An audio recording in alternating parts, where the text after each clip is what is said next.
अस्सलामुअलैकुम दोस्तों, मैं हूं असलम आलम और आप देख रहे हैं गल्फ एक्सपर्ट। दोस्तों, आज की वीडियो में एक छोटी सी लेकिन बिल्कुल फ्रेश जानकारी आप लोगों के साथ में शेयर करने वाला हूं। तो अगर जानकारी अच्छी लगे तो वीडियो को ज़रूर लाइक करें और अपने दोस्तों के साथ में शेयर करें। और दोहा कतर से रिलेटेड इसी तरह की जानकारी हासिल करते रहने के लिए इस चैनल को सब्सक्राइब कर लें।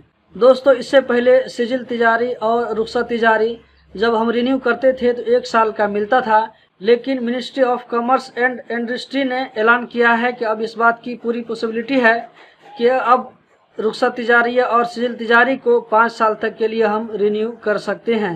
दोस्तों, इससे पहले जब आप रुखसत तिजारी रिन्यू करते थे तो 48 आवर लगता था, लेकिन अब इस बात का पूरा इम्कान है कि आप जिस वक्त रुखसत तिजारी को रिन्यू करेंगे वो उसी वक्त रिन्यू हो जाएगा।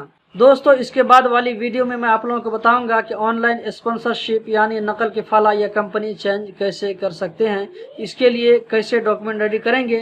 दोस्तों, इसके बाद वाली वीडियो में आप लोगों को ज़रूर बताऊंगा इंशाल्लाह, तो आप लोग वीडियो देखना मत भूलें। वीडियो देखने का बहुत बहुत शुक्रिया।